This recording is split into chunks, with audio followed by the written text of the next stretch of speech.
What's up guys, Lee here from FPL Family. Welcome back to the FPL Family YouTube channel. Now firstly, a thanks to every single one of you that's liked, shared and subscribed to all of our videos lately in this pre-season. Loads of new community members to the FPL Family, loads of new subscribers over the last few weeks. So guys, thank you very much for liking and sharing the video. Really hope that you're enjoying the content so far this summer. Now, in this video, I'm going to be looking at my second draft, my updated draft for game week 1. And if any of you have checked out my previous video, when was that, about maybe 2 weeks ago, maybe 3 weeks ago, I put my first draft up, which was a real kind of gut feel. The prices had just been released. Here's what I think I'm going to be in game week 1. We had the fixtures. I kind of knew what I was looking at. Whereas now I've had a few weeks just to pore over some more stats. I've been listening to a few more podcasts. Obviously, we've had some transfers in and out of the Premier League as well. We've had the European Championships as well. So a lot has happened since I put that first draft together. And what I've done is come up with a second draft, and I would love to hear your comments on it. Get in the comments below. Let me know, and let me know on Twitter at FPL Family. If you want to let Sam know over on Instagram at FPL Family over there as well. Let us both know what you think of these drafts. Sam put her second draft video out a little while ago. Here is my second draft. And to be honest, guys, I don't know if it's any better or any worse. I've tinkered a lot with this team. And I know a lot of you have a strategy where you don't want to tinker with your team until fairly close to game week 1. And I totally understand where you guys are coming from, because I've been tinkering with this team. And honestly, I don't know if it's any better than my first draft or not, quite frankly. But I'd love for you guys to help me out in the comments. Let me know what you think of this team. There are some players in this second draft that haven't changed, right? I've done so many drafts this pre-season so far, and I'm pretty sure I'm going to do a lot more. If I look through my camera roll on my phone, it's just screenshots of FPL teams, right? But there are some players that survived the cull from last time that I've kept. And to be honest with you, any draft that I've done, they've been in. So let me address those first. Sanchez in goal isn't changing, and I don't see it changing, guys, between now and game week 1. 4.5 Brighton Goalkeeper. We've talked before. If you checked out the Brighton deep dive video that I did maybe a week or so ago, go check it out on the channel. I talked about the fact that their XGC, their expected goals conceded statistic from last season, they massively underperformed that, which means they were probably a bit unlucky. They probably conceded more goals than they should have, according to the stats last season. So could we see an improvement from their defence? Could we see Sanchez keep more clean sheets and make more saves? Yes, I think so. And given the fixtures look pretty good, I'm sticking with him at 4.5. He was in my first draft. He's in my second draft. Don't see that changing, guys. I really don't see such good value as Robert Sanchez. And of course, we could see some transfers coming in and out between now and game week 1, but Sanchez keeps his place. As does Luca Digne, the Everton fixtures. As I mentioned before in my Everton video, go and check that out. The Everton fixtures look so good, not just for the first 5 game weeks, but if you go to the Fantasy Football Scout website, if you're a member, you can sort the fixture difficulty ticker based on difficulty. And if you extend it out to the first 10 game weeks, Rafa Benitez has got absolutely every chance of getting the season off with a bang at Everton. So I'm sticking with Luca Digne. He's not changed from my first draft. But the rest of the defence has had a bit of a shake-up. So I don't think, and you guys might be able to tell me differently, don't think I had Fofana in my opening draft. I had Ayling, as you can see there in the defenders out category, had Luke Ayling. And I don't think Ayling is a bad pick, guys. Still think he's all right as a 4.5. But the more I looked at Fofana and the more I started to investigate, Leicester and their defensive stability last season, particularly when Ndidi was around, because obviously he was injured for quite a bit of the season for Leicester, particularly at the beginning of the year last year.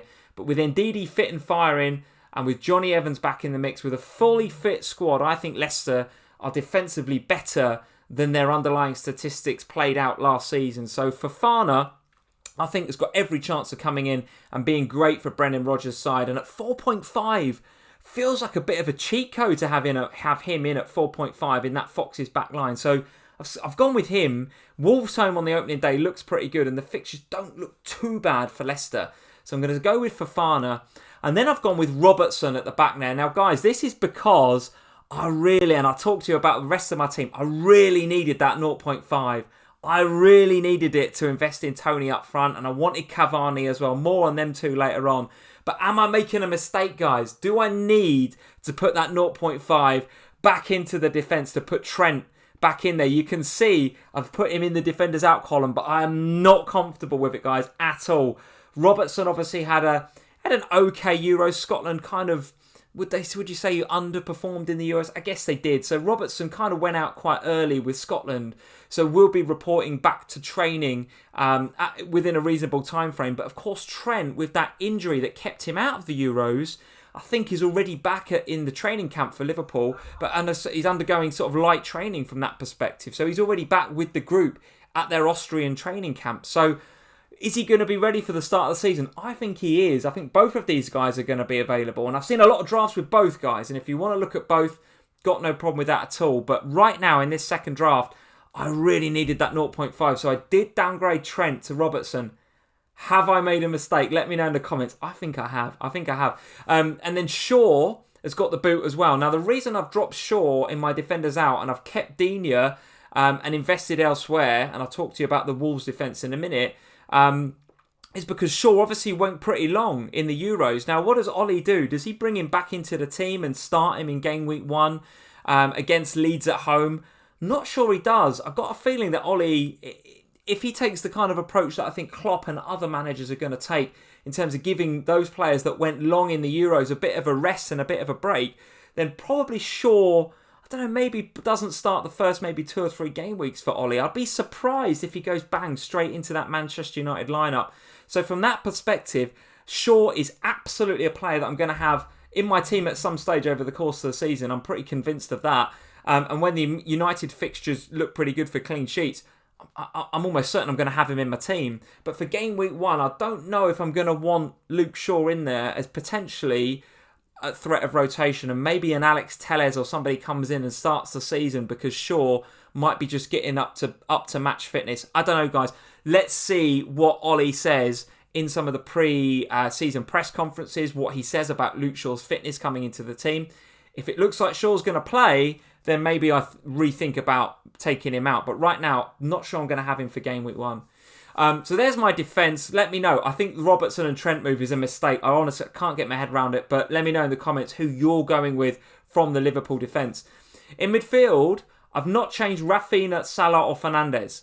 I'm pretty sure I'm going to stay with those. Salah is a lock for me. I don't see me taking Salah out. Obviously, injury depending, right? And fingers crossed, touch wood as a Liverpool fan, that doesn't happen. But don't see me taking Salah out. In fact, some of the pre-season Austrian training camp videos I've seen from Liverpool on YouTube, he is looking happy, he's looking refreshed, he's looking like mentally prepared for the season. Honestly, guys, he looks good. And I think those Liverpool fixtures, particularly over the first 6 game weeks, they've got that Chelsea away game, but outside of that, I'm backing Liverpool to get off to a quick start. And again, hate to keep going back to it, but I've been watching a lot of Liverpool pre-season. They look good. This training camp looks good. I think Pep Linders and Klopp they're going to look to get off to a flying start. They've even brought a few of the youngsters, Harvey Elliott and others, into the training camp in Austria. What does that say for me? That says for me, get these fit and firing youngsters ready. They're probably a bit fitter than the first 11 are right now,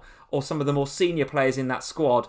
I think that's a bit of a kick up the backside for some of those first team players, and a lot of those haven't been to the Euros or to the Copa, right? We have got a lot of first team players that have, but there's a lot of African players there, like Salah, like Mane, that look really fresh in this training camp. So I'm backing Salah to do well from the off in game week 1. So he's going nowhere.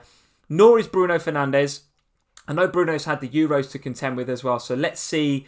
I mean, I'm going to be watching some United training camps as well. I'm obviously interested to see, at time of recording, we haven't got a price for Sancho yet. Very interested to see how that plays out. But Bruno, I think he's a lock. I just can't see me not going without him, guys. He's obviously highly owned in the game as well. All it's going to take is a couple of penalties, or for that new look United side with Sancho in there to get their season off with a bang. They've got the fixtures to do it. Just don't see me going without Bruno, guys. He's an obvious captaincy option, or alternative to Salah over those first few weeks as well. So he's a lock in my team. And Rafinha, I know Manchester United away is a difficult fixture to start the season, but at 6'5", I just cannot take Rafinha out of my team. Every time I take him out and I put somebody else in there, it just feels so wrong not having him. The creative engine for that Leeds side. He was in my first draft, he's in my second draft, he's going to be there, I think. I have taken Havertz out though, guys. I've taken Havertz out of my team. And I've gone with Jack Grealish. Again, I might look to reverse that. I've got a really good feeling about how Havertz is going to, what sort of season he's going to have. I think Chelsea are going to have a good season. I think Havertz is going to have a good season. But again, obviously played in the Euros. I know Grealish did as well, maybe to a slightly lesser extent than Havertz did in terms of minutes played.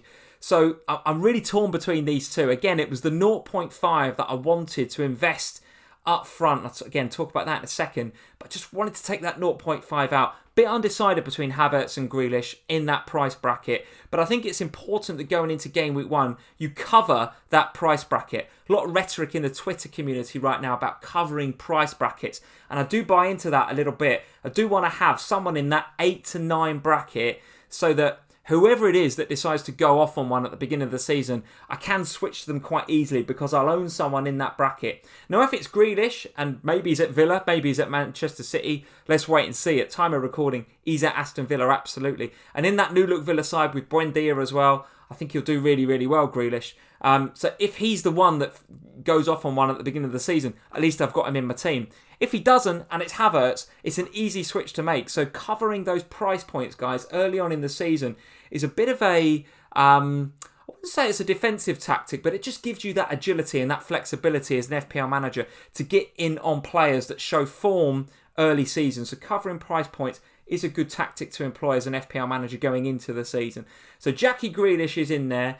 Ahead of Havertz right now. Again, get in the comments. Tell me, what am I missing? Who am I missing in that 8 to 9 bracket? And if Sancho comes in that 8 to 9 bracket, I don't think he's going to, by the way. I think he's going to be slightly more expensive than that. But if he comes in at that bracket, I think he's going to be straight in, guys. Anything starting with an 8 for Sancho, he is going to be absolutely on everyone's radar. At 9 or 9.5, you've got a decision to make over Bruno, but at 8 something, he's going to be in everyone's team, I think.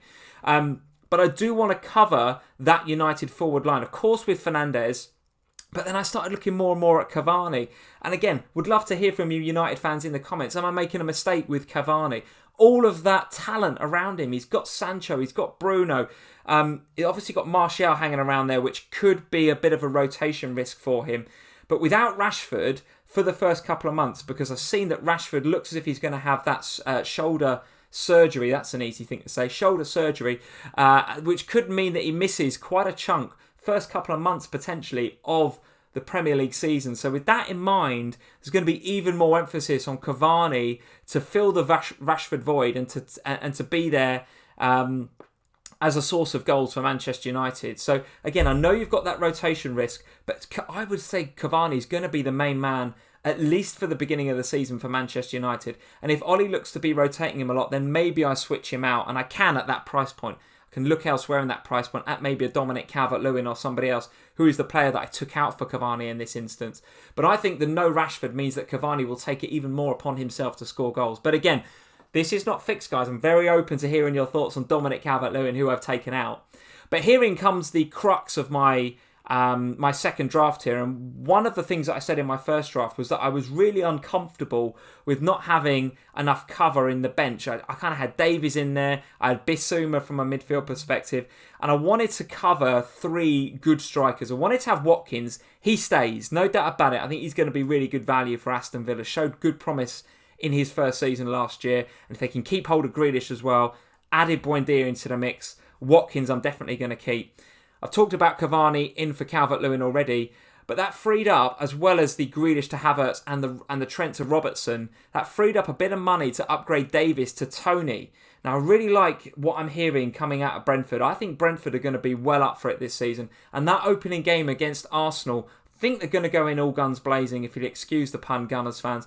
But Tony, I think, at home, first game in the Premier League against Arsenal, I think he could do really, really well. 33 goal involvements last season, guys. 33 goals, actually. He add assists to that. He had over 30 goals, and then he had some assists as well. So, looks absolutely ripe for Premier League points. And he's got all of those players like Mbeumo and Sergio Canos around him. All of that creativity in that Brentford side around him. I think he's going to be good, guys. And I really like going into game week 1 against Arsenal. It's a good fixture for them. So that gives me 3 really solid options up front. Mid-priced options as well. I haven't gone for a Harry Kane. Might do in my third draft, my fourth, my fifth draft, depending on where he ends up. If he goes to Man City, this is going to need a bit of a rethink, guys, I think. But I wanted Cavani, Watkins and Toney in there as my front line. But again, I had to make sacrifices to do that. Trent to Robertson, Havertz to Grealish. Are those sacrifices worth making for Toney, guys? Would love to hear your comments in the comment section on YouTube. I've gone with on the bench there, I've gone with Ait-Nouri because I think Wolves, without Otto, who I think is still injured a bit longer term, don't see him coming back for the start of the season. And I think Ait-Nouri is looking like, from what I'm hearing out of Wolves circles, looks like he could hold down that wing-back spot for Wolves going into the season. So I'll be keeping an eye on how they play pre-season. But if Ait-Nouri is getting a bit of game time, then I like him at 4.5. But again, there are other options there. You've got Ayling, you've got others that can come in. If you haven't got Fofana, have a look at him too. But Ait-Nouri, I put him in there just as a talking point for this video, guys. Keep an eye on him pre-season. Remember him scoring an absolute worldie on his Wolves debut. Was it this season, last season, or maybe the season before? Last season, I think. So keep an eye on him. I think he could be good. And Gibbs-White coming back into Wolves. A very cheap enabler, 4.5 in midfield. So I've swapped him for Bissouma. And again, if you want to look at a Billy Gilmore or somebody like that at Norwich, got no problem with that whatsoever. Billy Gilmore, I think, is going to have to play a pretty important part for Norwich coming into the new season. Going to have to try and fill the Ollie Skip void, assuming Norwich can't get Ollie Skip back for this season. Gilmore's going to have to do a job in there, so keep him on your radar too. Keep Bissouma on your radar, simply from a minutes play perspective. But don't overlook Gibbs-White. Gibbs-White had a really good loan spell with Swansea last season, where he kind of played off the front man a little bit, played a little bit more advanced than potentially I would expect maybe a Gilmore or a Bissouma to play. And I think Gibbs-White is quite so open to a yellow card in the way that Bissouma might be, for example. So I think I will have a 4.5 enabler in my midfield, and it's probably going to be one of those three unless another one comes to the fore. So that's the structure of my team. I wanted 3 solid starters up front there, and I'm going to make a bit of a sacrifice in midfield by having a 4.5 in there. And right now, I think Gibbs-White, if he can come back into that Wolves side and kind of reprise his role that he played just off of the front man in that kind of pseudo number 10 role for Swansea last year, if he can do that at Wolves, I think there's potential for minutes, but also some points maybe for Gibbs-White as a 4.5 midfielder. So there we go, guys. That is my second draft. Some players that have survived the cull: Digne, Salah, Fernandez, Watkins, going absolutely nowhere, as well as Sanchez in goal and Rafinha, who provide... I think he is such good value in that midfield. But there are some new names in here. I've had to make some sacrifices to get Toney in. I've had to sacrifice Trent. I've had to sacrifice Havertz, who I have a good gut feel about for this season. I've brought Cavani in, and I've got what I think is a better, more rounded squad. So I want to know in the comments, guys, have my sacrifices been in vain? Should I be reversing Robertson for Trent? Do I need to find 0.5 for Havertz? And what am I doing with Toney in there? Is that a risk too far in this team? Let me know in the comments. Hope you're enjoying the videos, guys. Really enjoying making this content for you and growing this community over the summer. Loads of new subscribers, as I said at the beginning of the video. So if you want to become a subscriber to FPL Family, if you haven't hit that button yet, hit that button, guys. Loads more content between now and Game Week 1. And before you go, make sure you hit that little like button, because that helps us with the algorithm, helps us get out to a wider audience, and helps us to get our information and our stats and tips out to new people. So thanks, guys, for everyone that subscribed, everyone that likes and shares the video, and I'll see you next time here on the FPL Family YouTube channel. Cheers.